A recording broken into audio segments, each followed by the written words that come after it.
प्यारे बच्चों, मैं हूं नवीन वर्मा। स्वागत है आपका आपके प्यारे से चैनल इनक्रेडिबल कीमिया में। तो बच्चों, आज मैं आपके लिए लेकर आया हूं इलेक्ट्रोफिलिक एडिशन रिएक्शन का नेक्स्ट लेक्चर, जिसमें बच्चों आज अपन लोग सीखेंगे क्या, hydroxylation and anti hydroxylation reaction. है ना बच्चों, इंपॉर्टेंट है, क्वेश्चंस यहां से आते रहते हैं, इसलिए आप लोग वीडियो को आप लोग लास्ट तक देखिएगा जरूर। और हाँ बच्चों, अगर ये वीडियो आपको अच्छा लगे ना और समझ में आए तो ये जो आपका प्यारा सा चैनल है इनक्रेडिबल कीमिया, उसे लाइक कीजिए, शेयर कीजिए और सब्सक्राइब करना बिल्कुल ना भूलें।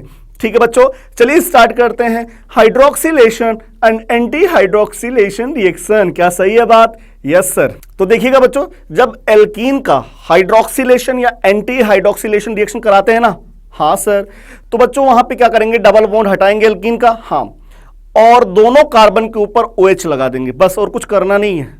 अगर आप लोग हाइड्रोक्सिलेशन कराएंगे तो दोनों OH की डायरेक्शन सेम साइड रहेगा, और अगर आप लोग एंटी हाइड्रोक्सिलेशन कराते हैं तो दोनों OH का डायरेक्शन क्या रहेगा, एंटी रहेगा, अपोजिट रहेगा। क्या सही है बात? Yes sir. देखिएगा बच्चों, जैसे मैंने आपके सामने एक एल्कीन लिया, क्या सही है? Yes sir. बच्चों, अगर आप लोग हाइड्रोक्सिलेशन कराते हैं ना, हाइड्रोक्सिलेशन कराते हैं ना, हाँ, तो क्या करेंगे, डबल बॉन्ड हटाएंगे, हाँ, तो कार्बन कार्बन के बीच में सिंगल बॉन्ड, हाँ, और क्या करेंगे बच्चों, 2 OH लगा देंगे। ठीक है, 2 OH लगा देंगे। क्या दोनों OH की डायरेक्शन कैसा है बच्चों, सेम साइड है, मतलब कैसा एडिशन हो रहा है बच्चों, सिन एडिशन हो रहा है। क्या हो रहा है? सिन एडिशन हो रहा है। तो बच्चों हाइड्रोक्सिलेशन में क्या होता है, सिन एडिशन होता है। और अगर एंटी हाइड्रोक्सिलेशन की बात करें तो एल्कीन लीजिए बच्चों, एल्कीन लीजिए, हाँ, ये एल्कीन है, बताओ बताओ जल्दी बताओ, क्या ये एल्कीन है? हाँ, अगर उस एल्कीन का एंटी हाइड्रोक्सिलेशन करवाया जाए ना बच्चों, एंटी हाइड्रोक्सिलेशन अगर आप लोग करवाते हैं तो बच्चों कुछ नहीं करना है, डबल बॉन्ड हटाना है, हाँ, और 2 OH चिपकाना है, और दोनों OH जो रहेंगे बच्चों वो कैसा एडिशन होना चाहिए, एंटी एडिशन होना चाहिए। क्या सही है बात? Yes sir. क्या आप लोग उदास हैं? No sir. क्या आप लोग तनाव में हैं? No sir. क्या आपको चूरन की जरूरत है? No sir. चलिए देखिएगा बच्चों, अब आपको पता चल गया है कि हाइड्रोक्सिलेशन में दोनों OH सेम साइड लगाते हैं, एंटी हाइड्रोक्सिलेशन में दोनों OH अपोजिट साइड लगाते हैं। ये तो आपको पता चल गया कि हाइड्रोक्सिलेशन और एंटी हाइड्रोक्सिलेशन में एल्कीन का डबल बॉन्ड हटा के 2 OH लगाते हैं और कुछ करते नहीं है। हाँ, अब आपको ये पता करना है बच्चों कि कब हाइड्रोक्सिलेशन होगा, कब एंटी हाइड्रोक्सिलेशन होगा, मतलब रिएजेंट क्या लिखा जाए, है ना बच्चों। तो देखिएगा, रिएजेंट अपन लोग बात करने जा रहे हैं कि कौन कौन से रिएजेंट हाइड्रोक्सिलेशन कराते हैं और कौन कौन से रिएजेंट एंटी हाइड्रोक्सिलेशन कराते हैं। सबसे फर्स्ट रिएजेंट है बच्चों कोल्ड KMnO4, कोल्ड KMnO4, है ना बच्चों, या लिख सकता बच्चों 1% alkaline KMnO4, alkaline KMnO4, 1% alkaline KMnO4। बच्चों ये हमेशा हाइड्रोक्सिलेशन कराता, मतलब दोनों OH सेम साइड अटैक करवाएगा। बच्चों इसे अपन लोग बोलते हैं बेयर रिएजेंट। 1% एल्केलाइन KMnO4 को क्या बोलते हैं, बेयर रिएजेंट बोलते हैं। क्या सही है बात? यस सर, इसका नाम है बेयर रिएजेंट बच्चों। और अगर कभी भी है ना 1% KMnO4 लेकर के, मतलब बेयर रिएजेंट लेकर के एल्कीन का हाइड्रोक्सिलेशन कराते हैं तो बच्चों ये reaction test of unsaturation reaction होता है। मतलब ये भी रिएक्शन क्या होता है, अनसेचुरेशन का टेस्ट देता है ना।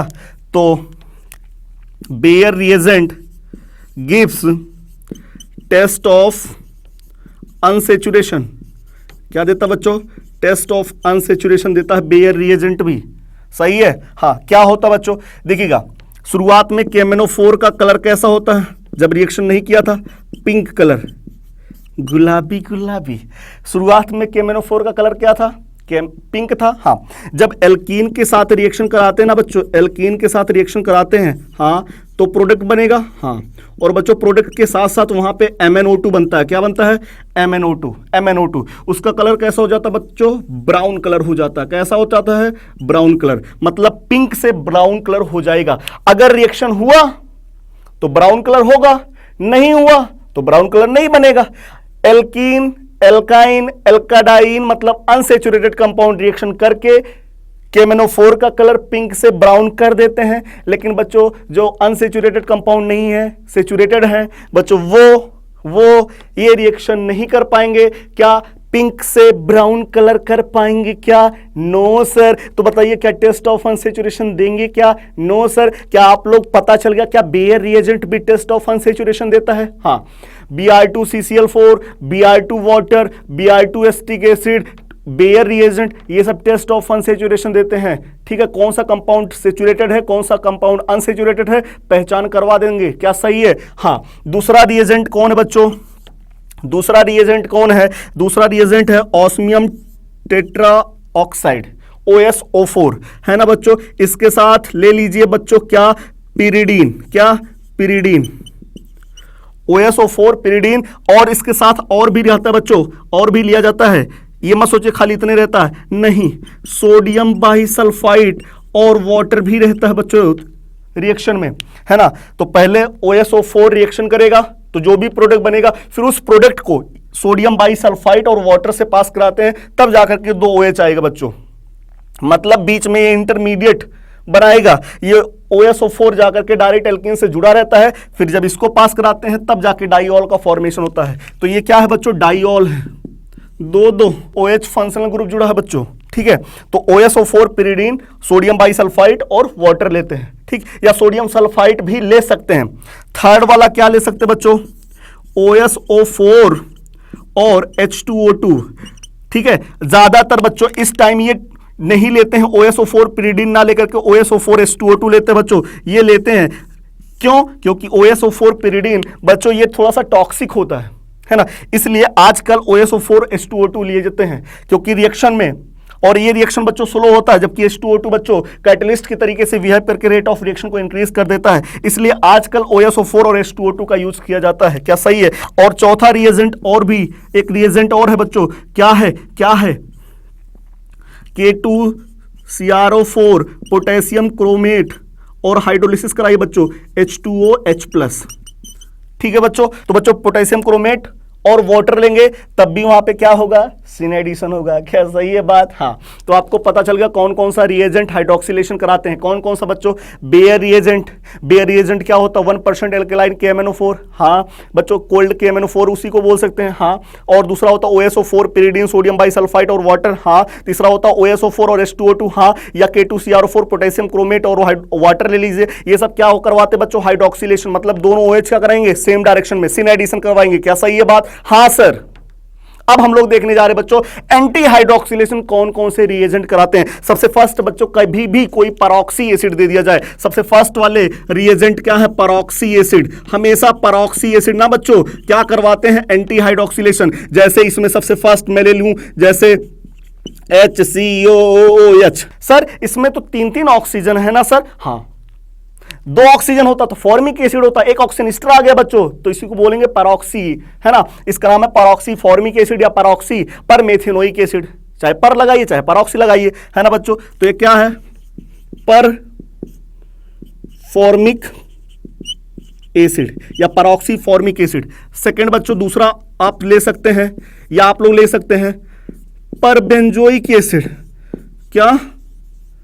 पर बेंजोइक एसिड, पर बेंजोइक एसिड या पर एस्टिक एसिड ले लीजिए बच्चों, सी वाला। या आप लोग ले सकते बच्चों, ये ले सकते हैं, ये भी ले सकते हैं। ये क्या? पर बेंजोइक एसिड है। हाँ, इसके मेटा पोजीशन पे क्लोरो लगा दीजिए बच्चों, तो इसको बोलेंगे मेटा क्लोरो पर बेंजोइक एसिड। मेटा क्लोरो पर बेंजोइक एसिड, इसको रिप्रेजेंट करते हैं MCPBA, मेटा क्लोरो पर बेंजोइक एसिड, है ना। तो ये सब क्या कराएंगे बच्चों?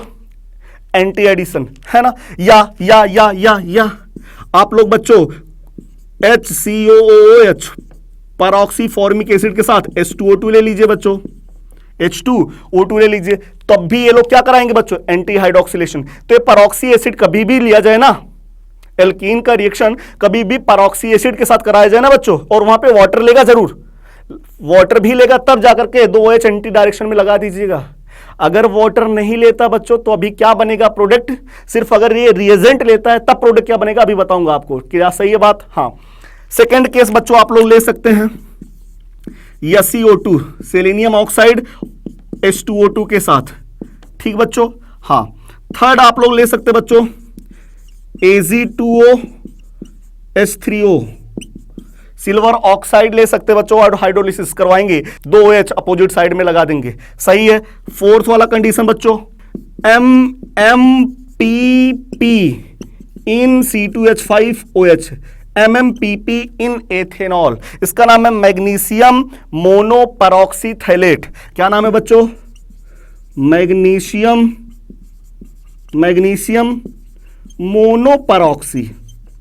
मोनोपरॉक्सी थैलेट। क्या सही है? हाँ। स्ट्रक्चर क्या होगा बच्चों? ये देखिएगा, मैग्नीशियम मोनोपरॉक्सी, ये होगा बच्चों होल्टोइज Mg+2, है ना बच्चों? तो ये है MMPP इन एथेनॉल, है ना। मतलब एथेनॉल के अंदर बच्चों अगर मैग्नीशियम मोनोपरॉक्सीथैलेट लेते हैं तो वो भी एंटी हाइड्रोक्सिलेशन करवाएगा एल्कीन का। क्या सही है बात? Yes sir. तो आपको पता चल गया बच्चों कौन सा रिएजेंट लें वहां पे सिन एडिशन होगा, और कौन सा रिएजेंट ले वहां पे एंटी एडिशन होगा, मतलब एंटी हाइड्रोक्सिलेशन करवाएगा। आपको रिएजेंट याद रखना बच्चों, फिर इसके बाद अपने क्वेश्चंस बन जाएंगे। ठीक है, हाँ।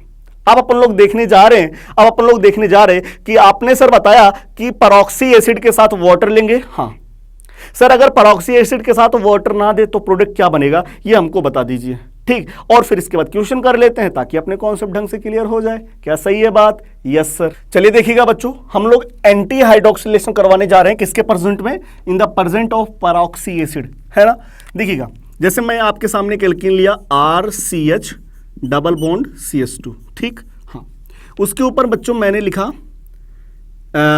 परबेंजोइक एसिड, सिर्फ परबेंजोइक एसिड लिखा। ठीक, तो इसका जो पहला प्रोडक्ट बनेगा बच्चों, पहला प्रोडक्ट जो बनेगा वो क्या बनेगा?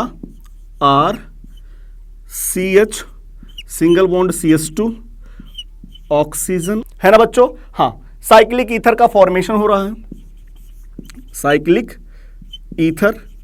एपॉक्सी वर्ड यूज करते बच्चों इसके लिए। हाँ, लेकिन बच्चों जब यहां पानी भी लिख दिया जाएगा, हाइड्रोलिसिस करवाया जाएगा, परॉक्सी एसिड के बाद हाइड्रोलिसिस सेकेंड स्टेप में अगर हाइड्रोलिसिस करवा दिया जाता है, अगर सिर्फ परॉक्सी एसिड देगा तो साइक्लिक ईथर प्रोडक्ट बनेगा। लेकिन बच्चों अगर यहां पे हाइड्रोलिसिस फाइनली हाइड्रोलिसिस भी करवाया जाए तो प्रोडक्ट क्या बन जाएगा?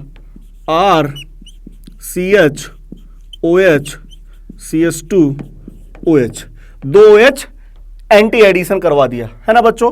क्या ये डाइऑल है? हाँ। क्या यहां पे एंटी एडिशन हो रहा है? हाँ। इसका मैकेनिज्म देखा जाए बच्चों, मैकेनिज्म क्या होगा ये अपन लोग समझ लेते हैं। देखिएगा, ये जो परॉक्सी एसिड होते हैं बच्चों, कोई भी परॉक्सी एसिड, है ना, जैसे मान लीजिए RC डबल बॉन्ड OOH, क्या यही है परॉक्सी एसिड? अब R के प्लेस पे आप लोग H लगा दीजिए, फिनाइल ग्रुप लगा दीजिए, कुछ भी लगा दीजिए, है ना। तो इसका जो डिसोसिएशन होता है बच्चों कुछ इस तरीके से होता है। बॉन्ड की शिफ्टिंग इस ऑक्सीजन की इसकी तरफ चला जाएगा, यहाँ नेगेटिव चार्ज, यहाँ पे आ जाएगा पॉजिटिव चार्ज, है ना। तो ये कैसे डिसोसिएट होता बच्चों? RC double bond O minus और OH प्लस। तो यहाँ पे बच्चों OH+ इलेक्ट्रोफाइल की तरीके से बिहेव करता है। किस तरीके से? इलेक्ट्रोफाइल की तरीके से। अब डब एल्कीन आएगा, एल्कीन में आपको पता है डबल बॉन्ड की शिफ्टिंग कराते हैं सबसे पहले। हाँ, तो आप डबल बॉन्ड की शिफ्टिंग कराइए बच्चों। कैसे कराएंगे? 1 से 2 की तरफ या 2 से 1 की तरफ। सर 1 से 2 की तरफ शिफ्टिंग कराइए। क्यों? क्योंकि सर 1 के ऊपर पॉजिटिव चार्ज ज्यादा अच्छा रहेगा, एल्काइल का हाइपर कंजुगेशन और इंडक्टिव इफेक्ट लगेगा। तो यहाँ पे क्या आएगा बच्चों? Negative charge. यहाँ पे क्या आएगा? Positive charge. हाँ, नेगेटिव चार्ज को इलेक्ट्रॉन किसको मिलेगा? बताइए इलेक्ट्रोफाइल को। इलेक्ट्रोफाइल है कौन बच्चों? OH+। तो नेगेटिव चार्ज का इलेक्ट्रॉन इलेक्ट्रोफाइल को मिला OH+ को, तो क्या बन जाएगा? RCH के ऊपर आ जाएगा बच्चों पॉजिटिव चार्ज, CH2 से OH जुड़ जाएगा। हाँ, क्या आपको पता है ऐसा इलेक्ट्रोफाइल जुड़ा जिसके पास लोन पेयर है? हाँ, तो बच्चों क्या करेगा? ये अपना लोन पेयर इसको दे देगा, ये अपना लोन पेयर इसको दे देगा, और ऑक्सीजन के ऊपर क्या आ जाएगा? Positive charge. क्या आ जाएगा? पॉजिटिव चार्ज, है ना। फिर इसके बाद ऑक्सीजन अपने हाइड्रोजन को भगा देगा। तो किस में कन्वर्ट हो जाएगा बच्चों? RCH CH2OO। तो बच्चों जब भी किसी एल्कीन का रिएक्शन परऑक्सी एसिड के प्रेजेंस में कराते हैं तो देखिएगा क्या बन रहा है, साइक्लिक ईथर। क्या बना, साइक्लिक ईथर। तो अगर सिर्फ परऑक्सी एसिड लेते बच्चों, सिर्फ परऑक्सी एसिड, तो प्रोडक्ट ये फाइनली बन जाता, यही प्रोडक्ट फाइनली बनता है ना। लेकिन आपको इसी में क्या मिला दिया आपने, वाटर। तो बच्चों जब आप लोग इसमें आप वाटर मिलाएंगे ना, हाइड्रोलिसिस कराएंगे ना, तो अब ये रिएक्शन ईथर का होने जा रहा है, मतलब साइक्लिक ईथर का रिएक्शन वाटर के साथ होने जा रहा है। ठीक है, तो क्या करेगा आपको पता है बच्चों, क्या होगा, यहां पे थोड़ा सा मीडियम, एसिडिक मीडियम डालना पड़ेगा H+। तो देखिएगा बच्चों ये ऑक्सीजन देखते ही H+ को अपना लोन पेयर फटाक से किसको दे देगा, H+ को। किसको दे देगा, H+ को। तो क्या आ जाएगा बच्चों, CH2 है ना, OH, और ऑक्सीजन के ऊपर क्या आ जाएगा बच्चों, पॉजिटिव चार्ज। क्या आएगा, पॉजिटिव चार्ज। क्या सही है बात, हाँ। अब देखिएगा क्या ऑक्सीजन के ऊपर पॉजिटिव चार्ज हाईली अनस्टेबल, हाँ। अब ऑक्सीजन किसी ना किसी का इलेक्ट्रॉन छीनेगा, CH का छीनेगा या तो CH2 का छीनेगा, हाँ। अब H का तो नहीं छीनेगा ना, क्योंकि H को ही तो दिया, अभी बुलाया है, हाँ। तो अब CH या CH2 का छीनेगा, तो किधर पॉजिटिव चार्ज ज्यादा अच्छा रहेगा, CH के ऊपर या CH2 के ऊपर। सर CH के ऊपर पॉजिटिव चार्ज ज्यादा अच्छा रहेगा, तो सर CH का इलेक्ट्रॉन छिनवा दीजिए, क्योंकि उधर एल्काइल ग्रुप थोड़ा बहुत दे देगा, तो यहां पे ज्यादा दिक्कत नहीं होगा, CH2 पे तो बहुत ज्यादा दिक्कत होगा। तो क्या कराएंगे बच्चों, क्या कराएंगे, ये बॉन्ड का इलेक्ट्रॉन ऑक्सीजन छीन लिया, हाँ। तो कार्बन के ऊपर क्या आने शुरू हो जाएगा बच्चों, पॉजिटिव चार्ज आना शुरू हो जाएगा, हाँ। अब कौन आएगा इसमें, न्यूक्लियोफाइल। कौन है न्यूक्लियोफाइल, वाटर। तो बताइए क्या जिस साइड से OH जुड़ा था, क्या उस साइड से आ पाएगा, क्या नहीं, अपोजिट साइड से आएगा बच्चों, अपोजिट साइड से। तो अब इसमें आएगा न्यूक्लियोफाइल कौन, वाटर। तो वाटर में ऑक्सीजन अपना लोन पेयर कार्बन को देगा अपोजिट साइड से, और वाटर से भी फाइनली क्या आएगा बच्चों, OH, और ये अपना बॉन्ड का इलेक्ट्रॉन लेकर के ऑक्सीजन न्यूट्रल हो जाएगा। तो क्या बना बच्चों, CH के ऊपर OH अपोजिट साइड से, और CH2 के ऊपर OH नीचे की साइड से। तो देखिएगा क्या हो गया बच्चों, फाइनली प्रोडक्ट CH के ऊपर OH, CH2 के ऊपर OH, दोनों OH की डायरेक्शन एंटी है, तो एंटी एडिशन हो रहा है। क्या समझ में आ गया आप लोग को, हाँ। तो ये था मैकेनिज्म बच्चों, एंटी हाइड्रोक्सिलेशन रिएक्शन होता कैसे है परऑक्सी एसिड के प्रेजेंस में, आपको पता चल गया, डायरेक्ट भी आपको पता चल गया है ना, और मैकेनिज्म भी आपको समझ में आ गया। देखिएगा बच्चों अगर वाटर ना लिया जाए तो फाइनली प्रोडक्ट क्या ये बनाएंगे, क्या, नो सर, फाइनली प्रोडक्ट वहां पे साइक्लिक ईथर बना देंगे।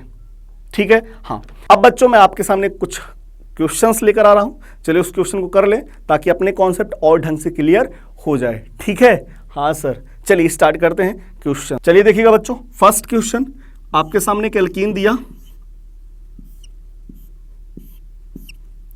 Phenyl H। क्या बच्चों ये जियोमेट्रिकल आइसोमेरिज्म शो कर रहा, हाँ। इस कार्बन पे दोनों यूनिट डिफरेंट, इस कार्बन पे दोनों यूनिट डिफरेंट, और double bond restricted rotatory system की तरीके से बिहेव करेगा, है ना। तो इसमें मॉलिक्यूल में GI शो कर रहा है, और कौन सा फॉर्म है, सिस फॉर्म है। ठीक है, हाँ। अगर इसका रिएक्शन बच्चों बेयर रिएजेंट के साथ कराया जाए, किसके साथ, बेयर रिएजेंट के साथ, तो प्रोडक्ट क्या बनेगा। और अगर इसका रिएक्शन बच्चों किसके साथ कराया जाए, MCPBA वाटर H+, तो प्रोडक्ट क्या बनेगा बच्चों, है ना।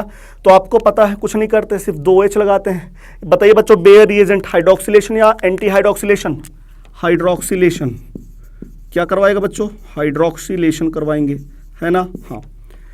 ठीक है, और यहां पे बच्चों MCPBA मेटाक्लोरोपरबेंजोइक एसिड क्या करवाता बच्चों, एंटी हाइड्रोक्सिलेशन। क्या सही है, हाँ, एंटी हाइड्रोक्सिलेशन करवाएंगे बच्चों, एंटी हाइड्रोक्सिलेशन, है ना। 2OH बच्चों आप लोग लगा दीजिए ऊपर नीचे, हाँ।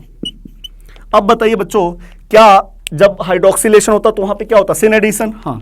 सिन मतलब जिधर यूनिट है वैसे आप लोग रख दीजिए, सिन एडिशन होगा। तो देखिएगा दोनों फिनाइल एक साइड, दोनों OH सेम साइड, है ना। तो क्या करिएगा, दोनों फिनाइल एक साइड कर दीजिएगा, दोनों OH एक साइड कर दीजिएगा, हाँ, कुछ करना नहीं है। तो देखिएगा बच्चों क्या इस मॉलिक्यूल के अंदर जो प्रोडक्ट बना है उसमें क्या प्लेन ऑफ सिमेट्री प्रेजेंट है, हाँ। आप बीचों बीच से कट करेंगे तो H के ऊपर H, PH के ऊपर PH, OH के ऊपर OH, तो इसमें प्लेन ऑफ सिमेट्री प्रेजेंट है। सेंटर ऑफ सिमेट्री तो एब्सेंट है, ये आपको ऑप्टिकल आइसोमेरिज्म में बताया जाता है, पहचानना सिखाया जाता है कि किसमें कॉस किसमें पॉस, है ना।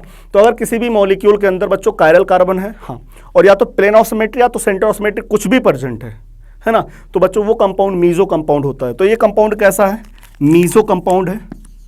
क्या है? Meso compound. और मीजो कंपाउंड का बच्चों जो मिरर इमेज होता है वो आइडेंटिकल होता है। तो इसका मिरर इमेज आप बनाएंगे तो आइडेंटिकल होगा, है ना, सेम होगा। ये ऑप्टिकली इनएक्टिव होता है बच्चों, ऑप्टिकली इनएक्टिव, है ना। ये प्लेन पोलराइज्ड लाइट को रोटेट नहीं करता है, ठीक। हाँ, अगर इसका रिएक्शन इसी एल्कीन का, सिस एल्कीन का रिएक्शन MCPBA मतलब एंटी हाइड्रोक्सिलेशन कराते हैं तो क्या एंटी एडिशन होता है बच्चों? एंटी हाइड्रोक्सिलेशन में क्या होता है? एंटी एडिशन होता है। हाँ, एंटी एडिशन होगा। तो क्या करेंगे? 2H ऊपर नीचे लगा दे, प्रोडक्ट बनाते समय लगा दीजिए, 2H लगा दीजिए बच्चों। हाँ, अब देखिएगा एक PH इधर है और H इधर है। हाँ, लेकिन बच्चों जब दूसरा वाला लिखेंगे तो एंटी मतलब पलट के रखना है, तो PH को आप इधर कर दीजिए और H को इधर कर दीजिए। क्या सही है? हाँ, तो ये जो प्रोडक्ट बना बच्चों, क्या इसमें प्लेन ऑफ सिमेट्री प्रेजेंट है क्या? No sir. आप कट करिए बीचों बीच से, देखिए PH के ऊपर H जाएगा, है ना, और PH के ऊपर H, तो क्या इसमें प्लेन ऑफ सिमेट्री प्रेजेंट है क्या बच्चों? No sir. इसमें प्लेन ऑफ सिमेट्री क्या है? एब्सेंट है। सेंटर ऑफ सिमेट्री भी क्या है? एब्सेंट है। तो ये मॉलिक्यूल कैसा है? ऑप्टिकली एक्टिव है। कैसा है? ऑप्टिकली एक्टिव है। ऑप्टिकली एक्टिव है। क्या सही है? हाँ, ऑप्टिकली एक्टिव है बच्चों। ये अगर मान लीजिए डी फॉर्म है ना, अगर ये डी फॉर्म है ना, तो इसका यल फॉर्म भी बना होगा।